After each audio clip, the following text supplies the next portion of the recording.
धर्मेंद्र प्रधान के किए हुए कर्मों की सजा उनकी बेटी निमिषा प्रधान को भुगतनी पड़ रही है।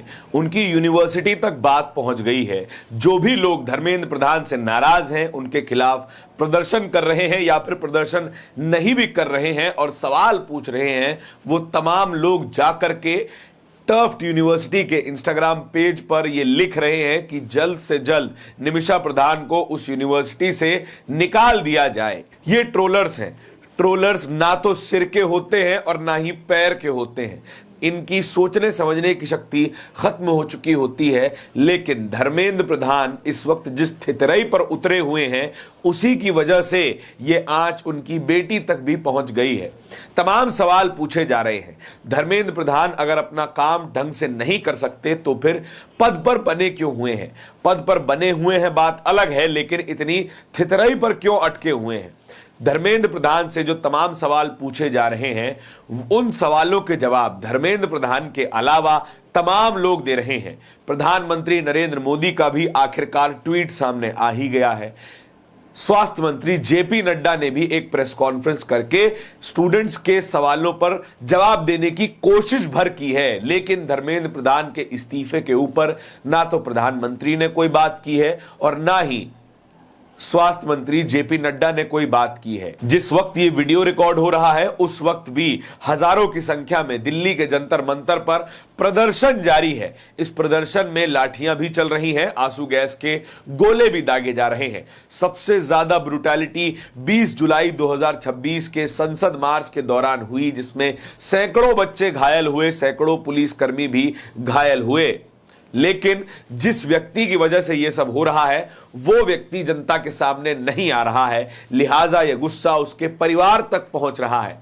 यह बात पर डिबेट की जा सकती है कि जवाबदेही तो केवल मंत्री से हो सकती है, उसके परिवार का उसकी बेईमानी या फिर ना की गई बेईमानी पर क्या लेना देना। लेकिन जब देखा जाता है कि देश के बच्चे देश के घटिया एजुकेशन की वजह से, एजुकेशन सिस्टम की वजह से आत्महत्या कर लेते हैं और उसी धर्मेंद्र प्रधान, उसी एजुकेशन मिनिस्टर के बच्चे आराम से किसी विदेशी यूनिवर्सिटी में बेहतरीन एजुकेशन पा रहे होते हैं, मोटी फीस देकर पा रहे होते हैं, तो कोफ्त तो होती है।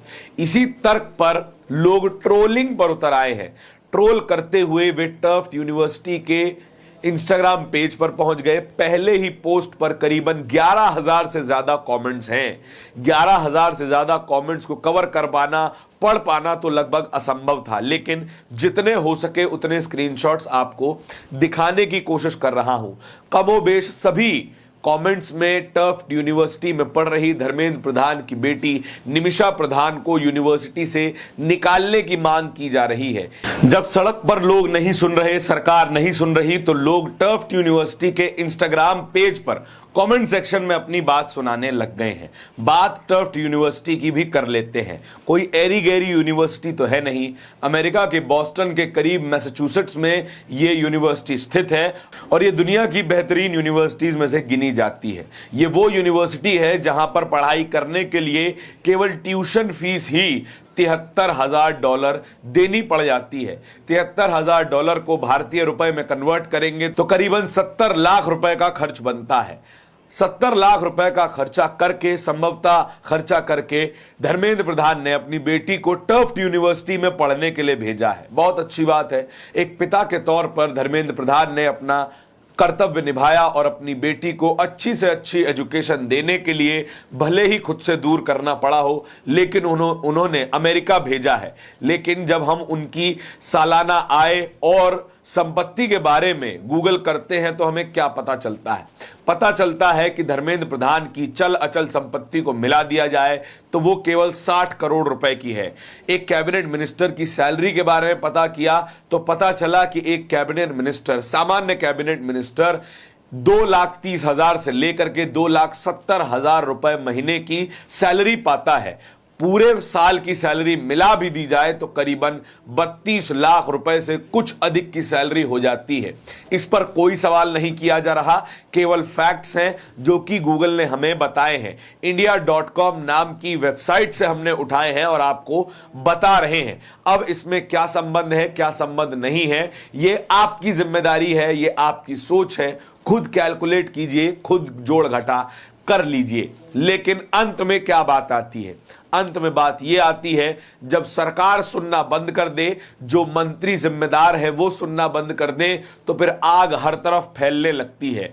आग फैल रही है और इंसानों के द्वारा फैल रही है। इसे जस्टिफाई तो कतई नहीं किया जा सकता, लेकिन इस आग के जिम्मेदार धर्मेंद्र प्रधान को बिल्कुल ठहराया जा सकता है।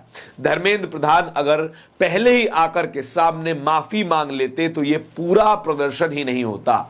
अगर धर्मेंद्र प्रधान अकाउंटेबिलिटी भी ले लेते तब भी यह प्रदर्शन नहीं होता, और ना ही पुलिस वालों को छात्रों के ऊपर लाठी चलाने की जरूरत पड़ती, और ना ही इन तमाम छात्रों को अपनी पढ़ाई, अपने काम, अपने ऑफिस छोड़ करके जंतर मंतर पर आकर बैठने की जरूरत पड़ती।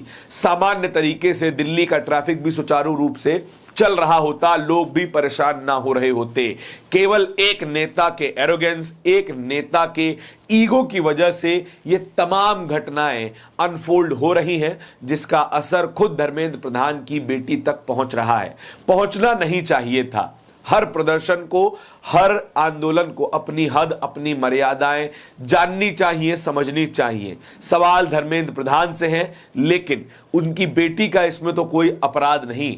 अगर धर्मेंद्र प्रधान की बेटी है, तो फिर इसमें निमिषा प्रधान की क्या गलती है, इसके बारे में भी सोचना चाहिए। इस पूरी खबर के बारे में आपके क्या विचार हैं? कमेंट सेक्शन में बताइएगा जरूर। इस तरीके की और भी खबरों को देखते रहने के लिए बोलता हिंदुस्तान को सब्सक्राइब जरूर कीजिएगा। बहुत बहुत शुक्रिया।